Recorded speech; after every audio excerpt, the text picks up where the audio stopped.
All right, guys, welcome to the community update. So now they do have talking points for me somewhere. I'm going to talk about kind of where we're at, and I'm going to start with our roadmap and kind of what we've accomplished and then what we haven't accomplished yet. We kind of got delayed a little bit in our Q1 goals. I mean, obviously in our Q1 goals, I originally wanted to start the second game mode, but unfortunately, because Bohemia took forever to put out the 1.2.1 patch, like it dragged on and on. Its server stability was a huge problem. And, like we weren't in a good spot. I had to push that back because we just didn't have resources to start the second game. That got put on pause. Now, because of that, obviously you're seeing stable servers now, right? So we worked, pretty closely with Arkansas and the rest of the BI dev team to try and get our fixes pushed into that patch update, which they did. And that's why you're seeing stability so improved. So, I mean, that was a win. Like the game's stable again, which is what it needs to be and which is where it's going to stay, right? From our perspective, we're not going to introduce anything that ruins that. And if we do, we'll remediate that quickly to put it back to where it was prior, right? So we have a really good baseline that we can work off of now. So obviously the main goal for us moving forward is stability. Expect that we last 12 hours. I mean, there's a freak occurrence where we get a crash every once in a while. To be expected. It's still, an alpha engine, but from our perspective, we're not going to introduce anything that breaks the game mode. So from here, where are we going from here? So between Q1 and Q2, the main priority is to try and get the priorities list that I posted, which is obviously deploy the ATM, which is now live. Hopefully you guys are banking cash and using cash. Now I know that there was a lot of controversy in the chat about the ATM, but in my opinion, it's a good balance for those seeking persistency and those that just want the candy land, right? So it's a good balance. I mean, there's going to be some tweaks because I don't like seeing everyone's bank account fill up in like the first day. Expect some changes to how the buying and selling of goods happens. Like that's coming. The other thing that we're talking about too for you little cash farmers that are going on empty servers and farming cash, I think that we're going to make the payouts based on server count, population. It'll be a percentage. So, and this is to prevent you from doing that. So, I know you all want to get 100K in your bank account and then utilize it, but I want you to actually have to compete for it. So expect some sort of balancing change to come in regards to that. Now, there's two other major changes I want to make. Time for fun stuff. Okay, so one of the other changes that I want to do is going to be I want to put in a hack the gun store event because I think it'd be awesome. How I'm going to balance that in the grand scheme of things, that you would have to find a super rare McTitties disc, and then once you find that, then you would have to once you find that disc, you would have to go to the McTitties gun store specifically, and then it would trigger an action where you'd get a mouse wheel option to hack the gun store. When you do, it would create an event, a server event, right? And how this works is that the person that's hacking it would have to stay next to the gun store, like within 5 meters of it. And if you leave that radius, it would break. What would happen though is that it would give you, I think that the ultimate reward for this is that it would give you a direct payout, which would then supercharge your account. What that means that if your account's already capped at 100K, it would give you the ability to push it to 125K, 130K, but it wouldn't stay there. The cap would still be 100, but you could supercharge the amount that's in it. It would take time, right? It's not going to be instantaneous. So it's going to take 10, 15 minutes to make this happen. In the interim, everyone on the planet's going to be trying to kill you. And it would be player driven and not mission specific, right? So that's something fun that's in the conceptual phase that I plan to implement very soon. So the next thing would be I'm looking at putting in capture points that would spawn supplies, right, for you Red 4, Blue 4 players. Is it gives you the ability to, at the beginning, to fight over these capture points and get a decent amount of supplies out of them so that you could get your base building started, right? And it gives indies the ability to play Chaos Makers realistically, which I think would be a super fun like way that we could engage at the beginning of the server and just keep it rolling. So obviously these suggestions will go into the suggestions channel where I want to see your guys' feedback, but I think that I can create two new fun game loops, one for the beginning of server restarts and two for the long-term gameplay that would be player driven and fun. Expect those changes to come in the next couple weeks as we work on getting those pushed in. I know Tonic's priorities are he's going to work with Titties to create our own custom MVG system, and then I'm also going to push the follow-on mission logic so that when you complete one mission, let's say it's gather intel, the gather intel would lead to locate the Bratva tenant, right? And then when you kill the Bratva lieutenant, that would then trigger like locate the Bratva general, and then that would trigger, and then so basically you can create chains of events that would happen based on fleeting missions. Once you progress down the chains, obviously the loot would get better and the challenge would become more. I don't know if you guys have noticed, but I've changed the AI a little bit, and I'm going to continue tweaking them so that you Op4 and Blue4 guys can't just run at them with 50 guys and like kill all the AI because they're dumb. Expect that to end too. So you guys are going to start to get mowed down. The AI will be improved to and balanced against this. So expect that to come as a change. But like I said, so we're going to create our own custom MVG system so we don't have to use someone else's because theirs sucks. And we're going to work on the follow-on mission stuff. So that's what's coming in the next couple weeks. Now Q2, we're going to pick up Arm Apocalypse. So you'll see a pause in some of the Wasteland stuff. We'll continue to push balance changes, new content if new mods come out, stuff like that. But the main focal point for the team will switch gears to go to the persistent game mode, okay? Because I want to do it. I think it'll become the most popular game mode in Arma Reforger. I think that we'll crush everyone once we get it out because it's going to be so well done. Now, obviously, there's always going to be bugs with new things as we push out new content and new updates, but I mean, ultimately, we'll work through them. If anything that we've proven is that we can iron out the kinks. The Arm Apocalypse game mode, I'll give you guys a little snapshot. So it's a persistent game mode. It'll be very similar to Arma 2 Overpoch, and it'll be very similar to Arma 3 Exile. That's kind of the angle I want to take with it.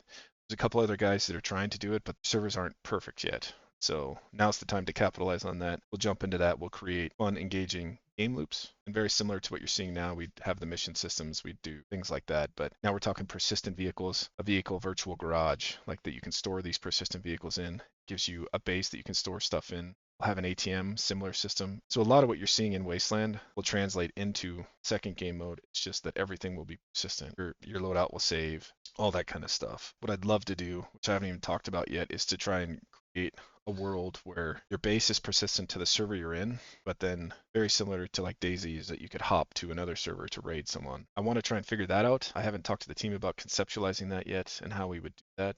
And I'm probably going to get screamed at for even talking about it, but that's what I would like to do because I really love that aspect from like Ark, right? I love that you could jump servers and go raid someone else on another server. Expect me to try and figure that out and push that in, but obviously will be more to come on that stuff. Now, this is where becoming a donator is important because if you guys want to be in on the alphas of this stuff, like once we have a game mode started to be fleshed out, it'll go out to our donators first. So if you're a donator, you'll get first shot at this. So you can play it, work through the bugs with us, and you'll have, a closer tie to the team. Obviously, you can directly feedback to us about the game loops and things like that, but expect it to be more grindy. It's not going to be as easy as the current game mode is. You won't be able to farm cash as fast. You'll have traders, safe zones, probably a black market trader. Typical Arma 2 Hawk stuff. It'll be geared that way. Same with Exile. More to come on that, obviously, as we get closer to pushing that. That's what's upcoming. Now, there's another game mode.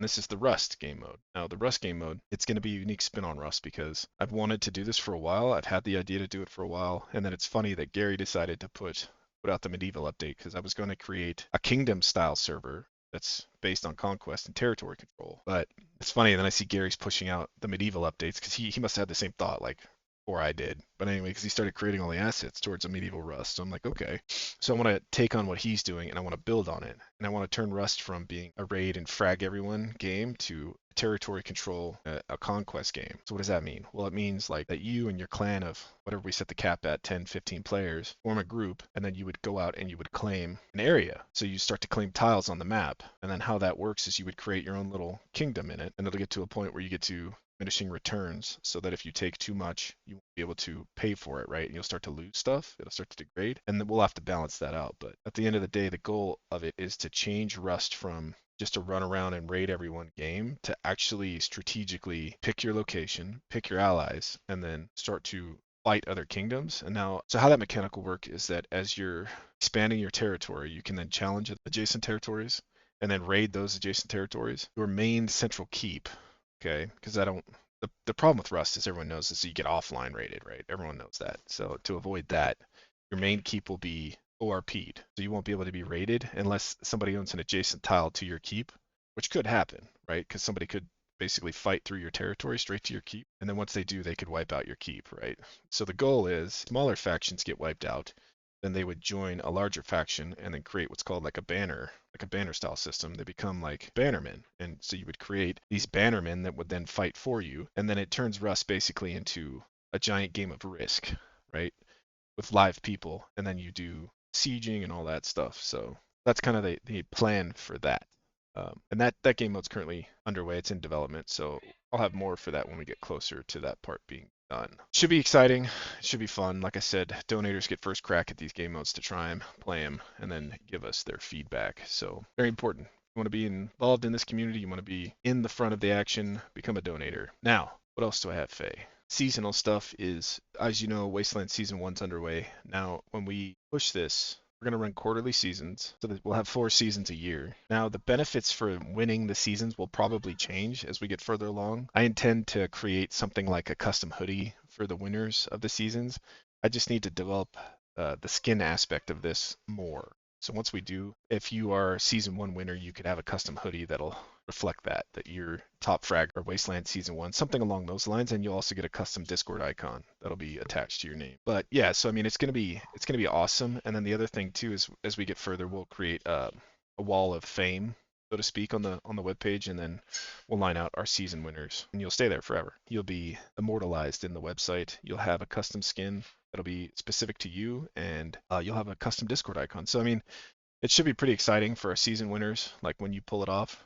Right now, Roadblock Randy is ahead. So if you guys are competing for season 1, King of the Wasteland, you guys better get on it because Randy's got a pretty good lead on you. Best get on it. But yeah, so that's kind of the intention. So season 2 will start at Q2 beginning, and then we'll drop the season stats, but we'll persist your kill death ratio for your lifetime. That's always going to persist now. So your stats won't ever reset for that, but you can see your seasonal stats versus your lifetime stats. We might do themed seasons. I haven't thought about it enough yet. I'll put more thought into how we're going to progress with that, but it should be fun. Like everything that we're doing is geared more towards having fun. I guess one other housekeeping piece is Trashman has been promoted to the first admin. I've known Trashman for over a decade. I played on his Arma 2 server. He's fantastic. He's temperate. He's a great admin. What is an admin compared to a moderator? Well, an admin runs a moderation team. So you'll see Trashman working closely with Wibby. Wibby's focusing on as the community manager in charge of growth, right? So Trashman and Wibby will then team up, and you'll see a lot coming out of them. But expect Trashman to start, being more on the forefront of the day-to-day of this stuff, so that way I can focus on pushing the other projects forward, right? So I'm removing myself from this to work on the projects. But that's kind of the plan. So that's all I have. Faye, did I miss anything? Open it up for questions, and I'm gonna throw Swaggle, Trashman on stage. Get your booty on here. Hey. Welcome, Trashman. What's up, everybody? Okay. Good morning. Faye's like half asleep, so nobody's on her. I see. We have a question already. All right, listen, if you're a douchebag and jump on stage and start saying a bunch of dumb shit, I'm just gonna ban you, so don't do that. Thank you. Hell yeah. All right, Joe, get your booty up here. What do you got, Joe? Welcome to the show. What's up? So my question really just lies in now with Bohemia in active negotiations with PlayStation. I know just from reading patch notes on Reforger that they're starting to integrate with the framework, and it's really causing a lot of hell for cross-play servers. And I wondered if that was something you were going to try to integrate with the PlayStation player base, or if we're just going to keep it Microsoft exclusive. Well, right now we're focused Microsoft obviously because it works, right? So, I mean, if they can get the PS solution together and it works, then maybe. I mean, but one of the changes that we talked about internally is just creating basically a PC only server too. So, and it would just, and then I don't know, potentially maybe an Xbox only server. So there's thoughts. Like we have thoughts. Obviously, we're going to monitor the situation, and we're in talks with the devs too. So, I guess my answer to that is we'll see. Fair enough. Yeah, I appreciate you. Anybody else have questions? Raise your hand. I see Dutch has one. What's up, Dutch? Come on up, Dutch. What up, buddy? Yeah, hear me? Yeah, I can hear you. All right. My English is not that well, but I will try to make a question. Yesterday, I was banned with a couple of guys because we were accused of playing with a cheater in an independence group.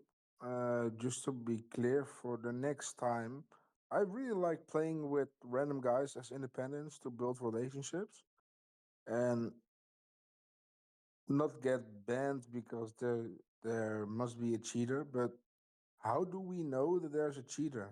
But you won't. And this is why when you play independent, you should really know who you're playing with. Because if you bring one into your group and he's caught and banned, like you're going to become a victim of circumstance. But I guess if it becomes well known amongst the moderation team that you run public groups, then like I would just express that, right? So that's why some of the guys that Yeah, got banned with you yesterday also got unbanned because they said I was just playing in a public group. So I guess the biggest thing is just be active in the community, talk about the fact that you're doing this so it becomes well known that you do this and you can prevent yourself yeah. from becoming a victim of circumstance that way, okay? Okay, that's important because I like to be involved inside the community Yeah, and also like get to know people who play the game. There's no better way to do a free for all, like one against 100 or two against 100 people. yeah, 100% buddy. So just I would make it more public. I would post your pickup groups in the squad search channel and I would post something in there so that you have some sort of forum for people to engage with you in your about your public groups, right?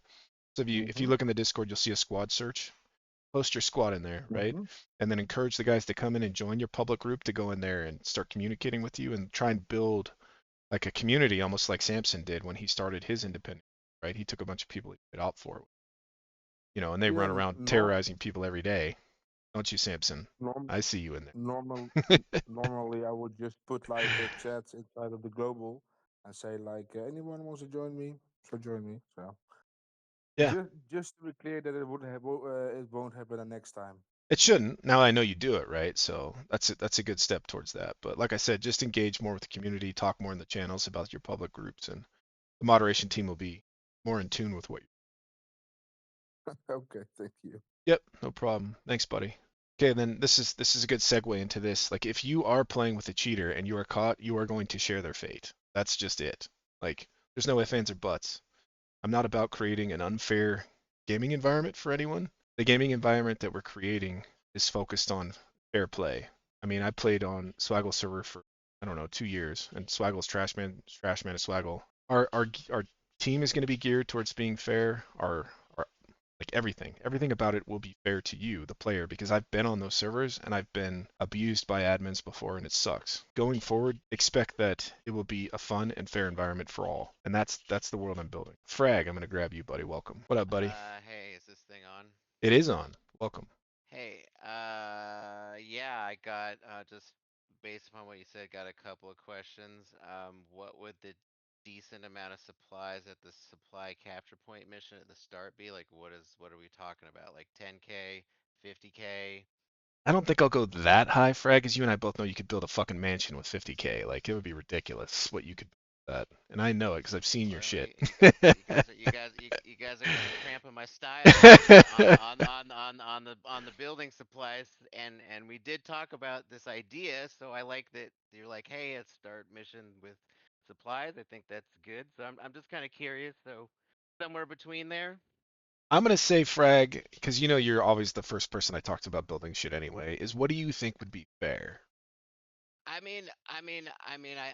think like to get started, I think it would be good to have.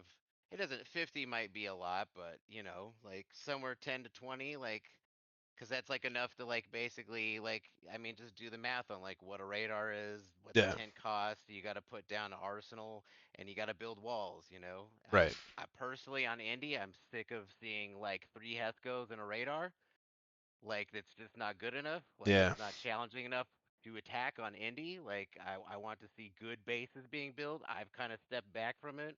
I want people to be successful at building bases, and so if there's a way for them to get these supplies so that I'm as an Indy player right now that I'm not attacking something that's 4 Hescos and a radar, 2 hours into the game, which I think is it could use some improvement.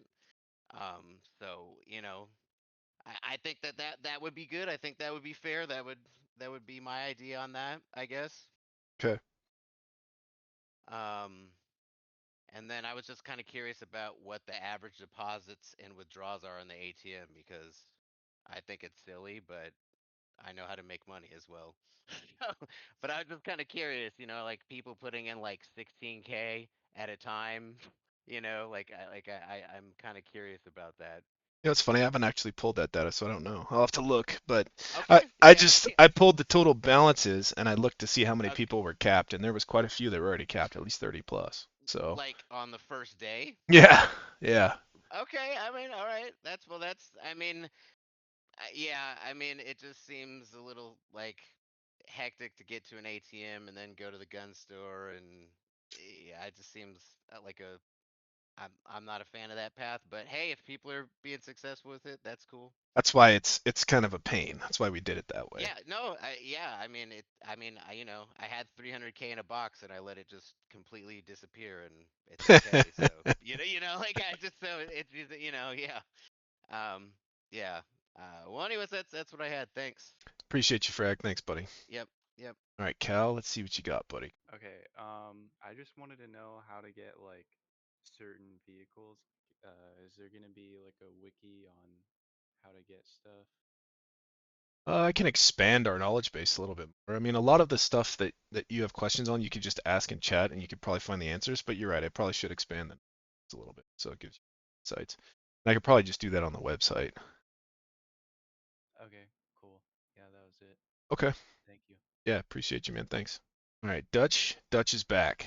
Actually, I'm gonna go to Relke first. All right, Relke, get up here. I'll get to you next, Dutch. What up, Relke? Hi, how are you? I got three kind of short questions. So first of all, we have items in game. Is there any way to get some type of a wiki or a short description of the items? Yeah, So, for same. example, like like plate carriers. What is a plate carrier? Does it stop? Does it prevent? What does it prevent? What type of bullets do they? Or do we have to find out ourselves? I That's the first like entry question. I literally just asked Titties for the same information about tiers of the plate carriers. So, and like I said, this could be a moving forward thing that now I have two thoughts on this. I could have you guys create it as the players to create the wiki that's associated with this, or I could create it based on, I don't know what would be more engaging for you guys. I mean, would you guys find value in doing some of this stuff for me instead of me having to do it all? I don't know. You guys chew on that and then let me know what you think on that because I'm fine with that too because then it's all I could surprise you guys with changes versus having to tell you guys the changes, right? So you guys could find out fun that way. Because Tonic and I do like to Easter egg you. I don't know if you guys have figured that out yet, but there is hidden little secrets in this game, and I don't want to spell those out. I'd rather you guys have to figure them out, right? Like the one guy that was swimming to that one island to look for a gun store. I mean, it was there. Don't get me wrong, it was there. So as soon as I found out about it, though, that it became well known, it got removed, right? And then something else came in, like the Christmas hats selling really well. I don't know if you guys actually figured that out, but holy crap, they sold for 1,000 a piece. So if you left town with 6 hats, man, you had 6 grand already. So we're like onto a spawn beacon at that point. So I mean, it's just fun little things like that that we like to do. So you never know what's gonna happen, right? And that's the purpose, right? Because I want you to figure it out and then be like, oh my God, that's awesome. So I'll leave it to you guys. We can create a suggestion around that, and then if you guys want me to do it, like I'll do it, but it's gonna be updated at the ability of my time to update it, right? Versus somebody actually doing it themselves. It's up to you. Okay, Rucky, next question. What do you got? Yeah, I mean, just to follow up about the importance of that, because there is like two types of players that we have here. One is hardcore player, Mm-hmm. so we know what we're doing, and we have our tactics and stuff. And there are like new players, and I think it would be very important for a new player to be able to grind the money and buy a thing that they know that works. That's Okay. one thing. It's about testing and stuff. And second, what it does. Yeah, like what is a plate carrier? Will it stop this bullet or that bullet? What is 39 bullet? Yeah, what Mm-hmm. is the damage and stuff like that? Because it's custom. Okay. Second thing, do you have a game designer? And I'm asking about pricing on building items. For example, there are items that are not destructible. There are huge items. For example, I don't know, the big rock, which Mm-hmm. you cannot destroy, and it can cover your radar. It gives you tremendous tactical advantage, and it costs 2,000 supplies. Do you have like a person responsible for balancing the cost for the value divided by the different types of players? Yeah, because for organized team, getting 2,000 supplies is super easy. For not organized team, it's not easy. So I'm talking about game balance and stuff, and uh, well, it's kind of connected. The second thing is prices for sell and buy in shop. Do you have a person that's responsible for that, or is thinking about that in a grand scheme of things? how much things cost, how easy it is for one player to gather $100,000, how easy it is for huge op4 team to gather the same amount of money, and to balance things out, to make it reasonable. So is there a person, and do you have a plan to have a, like, it's set in stone, yeah, that someone is responsible for balancing the game and making sure that the prices are correct and stuff like that? Thank you. Yeah, so for buy and sell prices, one of my longtime friends, Mystical, has taken that up. He started to, if you guys haven't noticed the loot changes over probably the last, I don't know, when he started Swaggle, like 4 days ago, 5 days ago. There's been a big shift in the balance. We have a guy now, Mystical, who is actually calculating the weights of all items in the game and then balancing them so that you'll start to see more of a moderate blend. Before you saw all pants, right? There's like 4 million variants of pants, and you might find one gun, right? So you should have seen a shift in that now, and that's what he's working on. He's working on the balance of the loot spawn. So basic gear in the spawn towns, military gear, like that stuff should be more balanced now. So as you run around and explore the world, you'll see that that's happening already, right? Now the sell stuff that's next, right? So we're going to get into the gun store and actually start to adjust the prices of things and what stuff sells for. I'm going to make it a little bit more challenging for you guys to make money instead of being able to just quickly, loot a car full of guns and then go sell it and then buy yourself like top tier kits. Like you're going to have to put in a little bit more work. Won't be a lot, not in this game mode, but because I want it still to be easy come, easy go, but it's going to hurt a little more when you use a good kit. And now there's been a lot of talk about, I want to talk real quick about the balance of spawn beacons versus the revive system. I like the spawn beacon system. I always have. I think that it makes you play your game a little bit differently. I think that there is some disadvantages and advantages to it. Realistically, if you know how to play against them, you know what to do. I mean, we've worked to balance the spawn beacon system, especially when I heard that some teams were abusing it. So you're seeing those changes now live. And I haven't heard any negative feedback about it, so most people have accepted it for what it is, and I think it's a good change. So you can't just run around and drop a beacon when somebody gets killed and then pick it up and then keep running. That shit's behind you. I don't know. Obviously that's always going to be a hot topic because everyone has their own opinion on how we should do things. So, but mine is to be focused on fair play and balance always. And then supply stuff, it's funny, Rocky, most of the supply stuff, I just talk to Frag. Like, that's a conversation I have with Frag. Frag, what do you think of this? Like, so, because I know Frag spent the most time building, right? So he knows what's fair, and he's worked on bad and good teams. So realistically, he's had both sides of the fence on this. Mostly it's me just asking Frag what he thinks of the changes, but I haven't changed anything on the build stuff since I put in the new buildables. And that's been like a month now? I don't know, month and a half, something like that. So I guess we could start that conversation. I'm actually going to bring Frag up real quick just to get his feedback real quick. Sorry, get up here, Frag. I actually had a question about the flat boards, and can they pretty please be fixed so that when you place them, they're in the same direction and not spun 45 degrees? Pretty please. Ah, God. All right, just remind me to fix that, and I will. Okay. Yeah, I mean, like, there's a lot of new base builders, and it's good. I'm actually starting to see some stuff where I'm like, oh, this is pretty good. I like their idea, like where this is going. Maybe this is not the best place where you got it, but like, there's some good ideas. Uh, but I'm still seeing some stuff where it's like 3 Heskos and a radar, and that's just not it. And I'm seeing too many bases. I really wish that teams would like make a base that's good, that can last 12 hours. I mean, that's always kind of been my goal.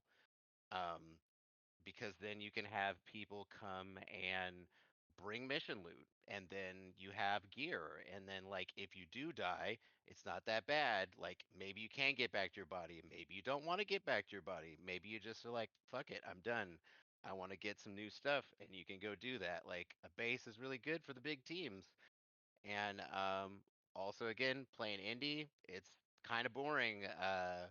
Like kind of being like the cat that's playing with its thing that it's just like kind of killed, and then like it just it's. I really just would like the like it. I would like it the base builders to just figure stuff out. Maybe, I mean, I'm seeing some people like, helping each other out with suggestions and stuff, and so that's going pretty good. Um, I will you know, brutally cut you off. yeah, Regarding the sure. balance, do you think the prices for the supply cost for items is balanced? For I example, I mean Hesco I think a costing Heska 100. How much does it cost Hesco? 100? it's Yeah, 100. Yep. yeah. Yeah. Okay, I think so undestructible Hesco costs 100. mhm. Sandbox high costs 50 or 100 and is easily destructible. And for example, destructive mortar with 3 packs of ammunition costs 500, and a big massive rock which you cannot destruct costs 2000. Do you think that's balanced? That would be my question, and that would be like different types of questions to think about, yeah, regarding the balance, because you have standard stuff being Yeah. destructible, not destructible, Yeah. big, small, y- y- useless, against Yeah. huge weapons and things that are Yeah. undestructible. Yeah. I I mean I use the big rocks sparingly. I mean I know some people use them a lot more. With like Randy. some of the some of the some of the changes. Um, like I just think the priorities of like the really expensive stuff like that is like I wouldn't touch any of those until probably 2 hours into the game because it's just like it's not what the focus should be. Like you need to have a small space that's secure. You need to have your radar secured so it can't get hit by rockets. It can take Yeah, basically but seven. the cost. You know, The question is the cost. Is the cost okay? I Is think it cost already balanced? I think the cost of 100 for a Hesco is totally fair. You know, maybe 2,000 for a rock is kind of steep, but like I said, I'm not gonna really bother with it. The thing that I think costs a little bit too much right now that probably no one even cares about, but it's the metal platform. I think that that one costing, what is it? I'm trying to find I think it. it's like 1500 or something. What did I set it to? The Something like cliff that. plat it well it says it's a cliff platform, but it's not, and it says it's 1020. It used to be less, and so that one it's the metal platform with the stairs and it's got like some wood on it. Yeah, yeah. That Okay. that I think that's like kind of crazy expensive because like the wood scaffolding with the ladder is like 250 or 260. And so that's I think the sandbags are at 50. That's fair. The concrete pipe, like it says it's 290. That seems like that should be. It used to be feels like it used to be a little bit cheaper. Um, uh, the a $60 ramp, that's fine. I don't understand why I mean the large ramp at 160. It seems like it is larger, but it doesn't. I mean, it seems like it shouldn't maybe be that big of a junk. Um, let's see here, what else? Maybe what we should do is we'll start a suggestion thread with the Yeah. pricing and then break Yeah, it for down, sure. and then we could Yeah, we could yeah, discuss the finer points of it in there, but yeah, yeah, it might save us some time. But yeah, totally. I'm always game to change the prices on stuff. Like I wanted my thought process when I created this stuff was that it would be like tiers of gameplay, right? So as you get into the late gameplay, you would start to invest more into things like the towers, and Right. then you start investing more into the not the Hescos but the shipping containers, right? Because shipping Yes. containers you can actually build a really good kill box in, which is what I Yep. love, and that's why they're stackable because I wanted to be able Yep. to make those walls that were too high that nobody could climb, right? And now you funnel people with them, right? So I mean, there's gameplay aspects to them that I think that we could improve, but I don't want to make it too easy because then it'd just be ridiculous, right? I don't want it to be Yeah. ridiculous. I want it to be balanced and I want it to be fun. So, but it should be work, Yeah. right? It shouldn't be easy. It, So, yeah. Okay, I mean, thank you. I think the thing is like new players need to like they just need to know how to get supplies efficiently. And then I also see them doing stuff like not unloading before scrapping it, type of stuff. Like it's those little details. I mean, um, it's like seems like it's not a lot, but it's like every little bit of supplies helps, and so um, it's okay that the stuff that you would use later in the game costs more, and I wouldn't use any of the stuff till way later.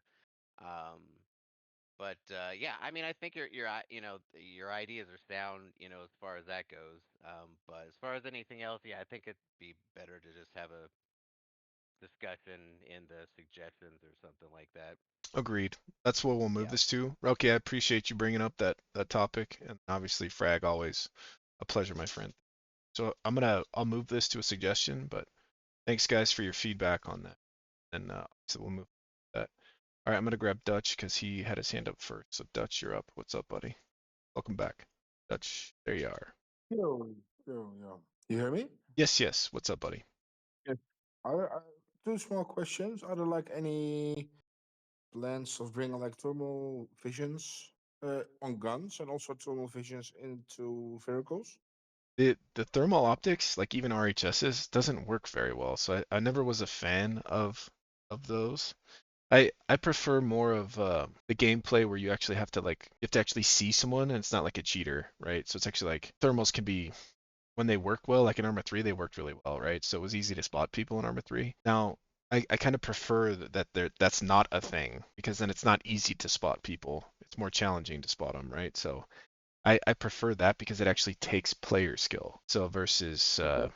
spoon-fed. And is there also like a better option to get a rangefinder except for finding an EBR? I can look at that, and that's something that you should definitely throw in the suggestions to remind me to add a rangefinder probably to the gun store so that you can actually pull ranges that way. I figured most Okay. people were just using a map marker to range. I didn't even know you can do that. Yeah, you hold left shift and click on the map, and you can put a marker down, and it'll give you the range from you to the marker. Oh, well, that's nice. Thank Yeah, you. that's custom. That's custom to Wasteland. Tonic spent the time to do it. Awesome. All right. All right. I'm gonna grab. Thanks, buddy. I'm gonna throw you back in, and I'm gonna grab Flick. I think he had his hand up next. What up? Yo, what's up, boys and What up? girls? Just a quick question. What are the odds or the chances they could implement or try a revive system instead of a spawn beacon? That would require a complete gut of the system, and it's not something I'm willing to commit the time to right now. So is it like extremely hard to like replace it? Like that's my basically. Like, does it require a lot of work? Yes, a lot of work to replace I that. mean, the reason I ask is I actually and firmly believe the revive system is way better than the beacon system, even though the beacon is better now than what it used to be. But I still believe the revive system was such a better like tactical gameplay. It helped people think more in a fight than just putting a beacon down and getting 3 man back into the fight with the pistols running around trying to get their loot back. So it's like you give the decision to the person who's dead to either respawn and try to get back or wait for the revives. I don't know. I just prefer that. But if it's hard, I understand. Yeah, you know, playing Conflict before obviously we started this project, like I didn't hate the spawn beacon tactic to the gameplay, and that's kind of why we agreed to kind of keep the spawn beacon style gameplay because it wasn't bad. Like I don't think it's bad, and I actually enjoy it for the perspective of uh keeping the engagements longer, right? Because when you're fighting a good squad and they have a beacon down and you have a beacon down, like it's gonna create a game play where now it's in a war of attrition, so to speak, right? Because you're fighting out the other team's beacon, right? You know that, and they know that. Yeah. So it creates more, and I could see both sides of it. But to me, I don't find that as a negative. I think that I find that as a positive because then my goal goes from just fragging the other enemy team to like I gotta go find their beacon and disable it so that we can win this fight. So Yeah, but the it's thing a is, it's a thought process too. dude, when we're fighting good indie squads like 5, 6, 7 man or whatever, like you steal one beacon, they have another one, and then the next one have another one, and the next one.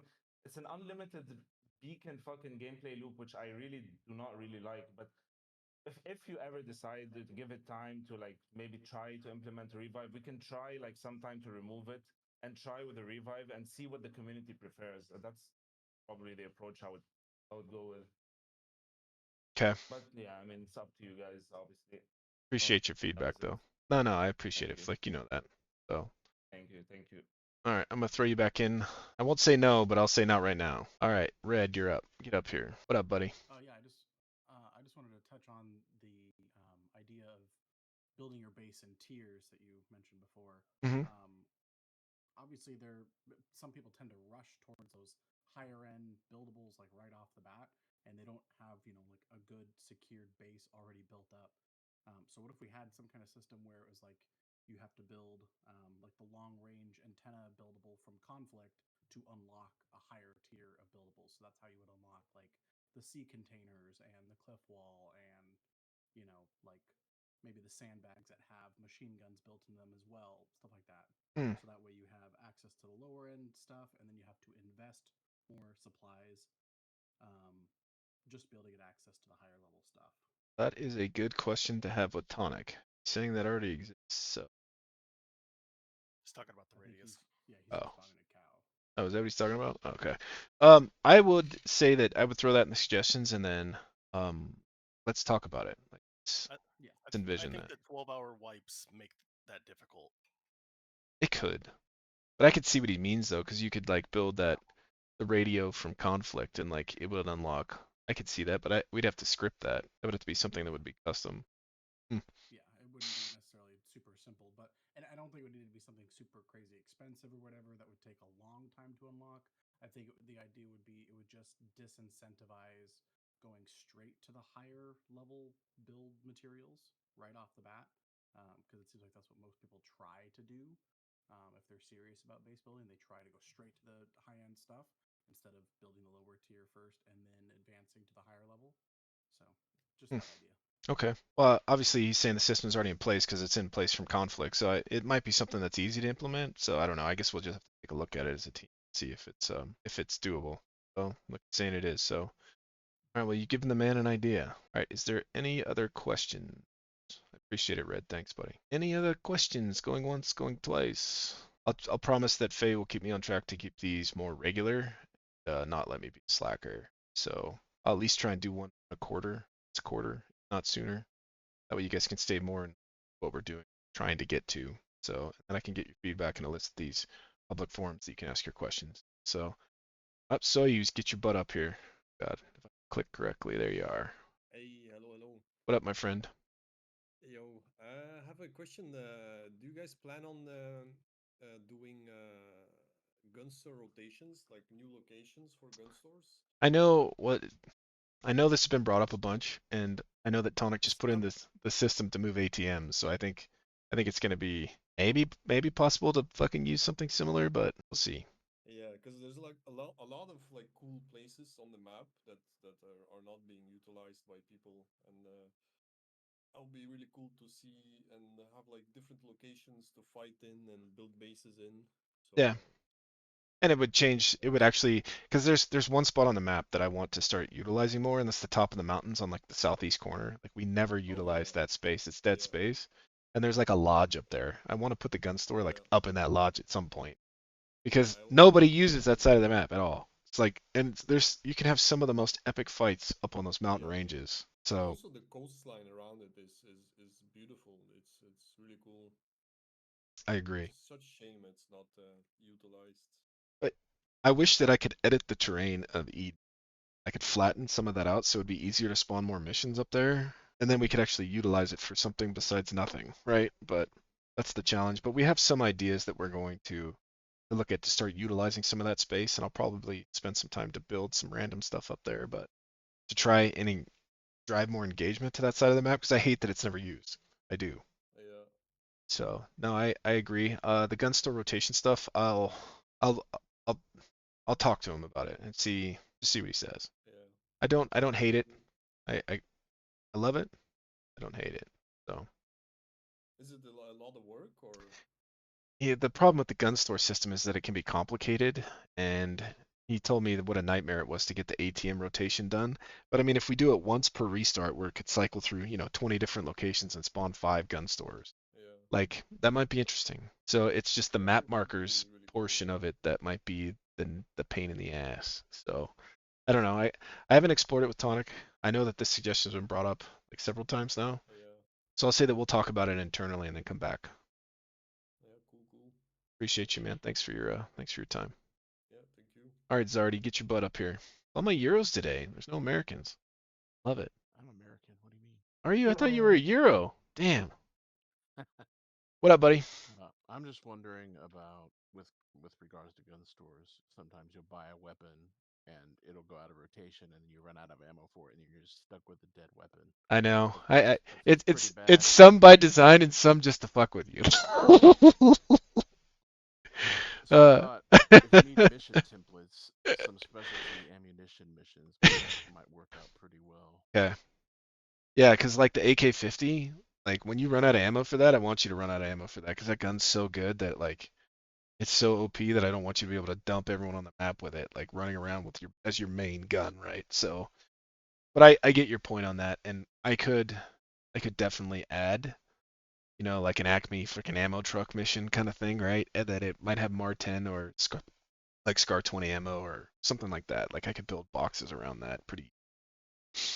So that would be a variety of rare guns, but like as we do these loot changes and these gun store changes that Mystical's working on, like we'll start probably doing things like that, right? So, and then you'll start to see uh as we start to increase like the vehicular stuff that's on the map, like you'll start to see that some missions will be geared towards like tank shells or something else. Like that will start to become more commonplace. So that way, like guys like Adams, if I think he was here but he left, but anyways, some more to the type of gameplay that he's looking for, which is more vehicular combat. Like that's what he lives for. So like I want to be able to cater to like all aspects of players. So they could be infantry based guys, they could be kilo pilots, they could be, some of those things. And that's kind of like why you've seen less M2 trucks on the map, because I want to start to reduce the amount of machine guns because I want helicopters to be able to fly around and not get smoked in 5 seconds. Like I kind of want that, but when there's a helicopter that's being a pain in the ass, I want you to have to go buy a man pad to shoot the helicopter down or try to, right? Like yesterday when me and Tonic were terrorizing you guys with the RD gun on server 2. Like I want you to have to figure out how to defeat that. And I don't want it to be an easy thing. Like if there's a good team that spends a lot of time, like me and Tonic have thousands of hours flying together, thousands. So when there's a good team flying, I want it to become a challenge for you to have to defeat them, and I don't want it to be easy. So that's a little bit of what server 2 saw yesterday. If you weren't on server 2, you missed out because we were having a great time, but I don't think the server was, but we were. But like I said, we have 2,000 to 3,000 hours flying together, so of course we're going to be very good at it, right? So, but anyway, yeah, fuck landmines. That's right. So if you guys have ideas around that, and you guys want to see, and you're like a tank guy, and you want to see more tank combat, like bring up the suggestions. Like I'm always game to adjust balance, but I think right now we have a decent balance going. The only thing that I'll probably do is I'm going to increase the cost on the placeable turrets, so that the placeable turrets that you can build on your base are going to cost more, because I want you to invest more. I don't want to have 450 cal guns shooting at me from a wall, because it's like it's easy to smoke a helicopter with 450 cals if the gunner knows how to hit the helicopter, right? Like for me on a 50 cal, like from playing Conflict, I used to love sitting at the airport and shooting down all the American helicopters because I'm very good with a vehicle gun. I've always been the vehicle gunner in our team for years, and I'm very good at it. So for me to dominate the helicopters that are trying to fly around the map, it was super easy. Like I could fuck over helicopters in a heartbeat.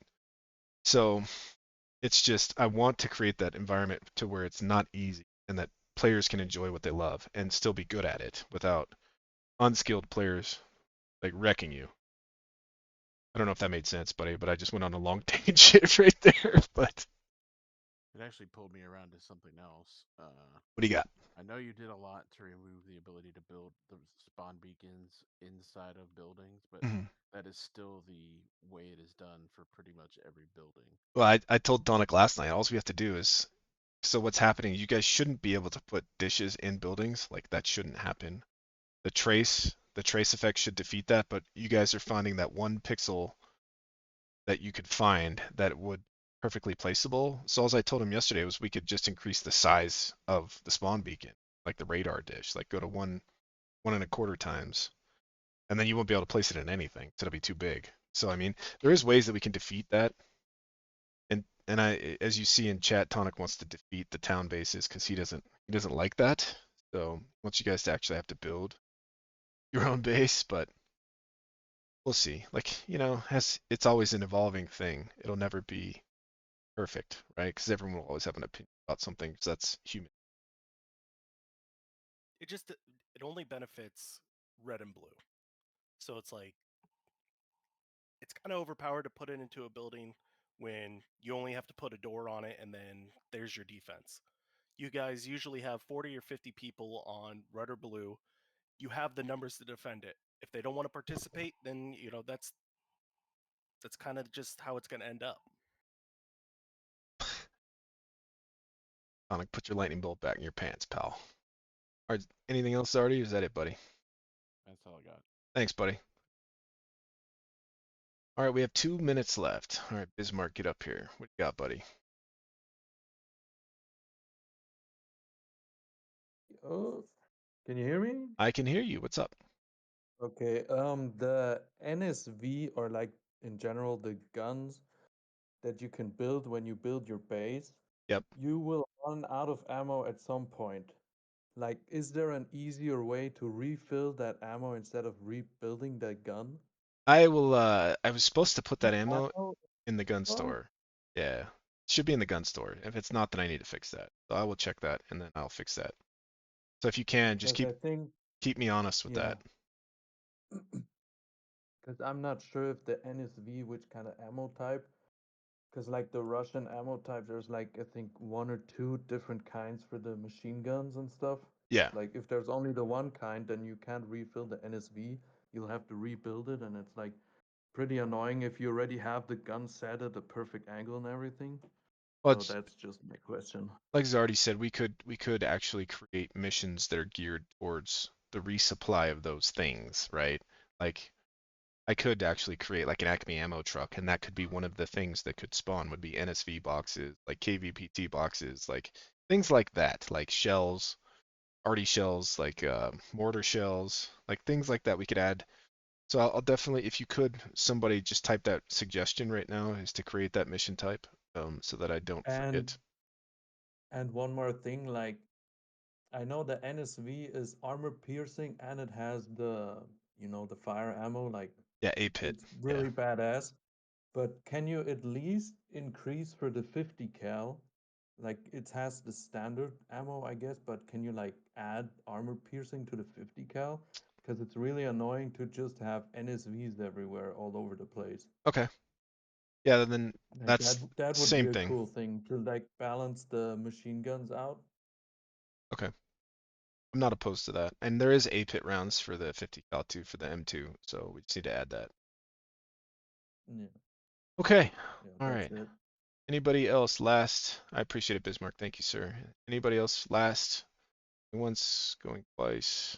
Okay, I'm gonna wrap. Real quick, one thing Faye wanted me to talk about is the Rust Bannerlord stuff is underway. We're working on that currently. I don't have a specific timetable for you guys yet. I'll post more about it. Obviously, I'm not targeting you guys with this game mode. If you guys like Rust, then it's perfect for you. But for the most part, Arma players stick to Arma games, right? So you guys aren't my intended audience for this game mode, but it's something that I am working on. And if you do have friends that play Rust, then hopefully that they could try it and tell me what they think. So I appreciate you all. Thank you guys for joining our update today. And like I said, I'll make sure Faye keeps me honest on the timetables of getting updates done and live. So, but other than that, that's a wrap. Thanks, fellas.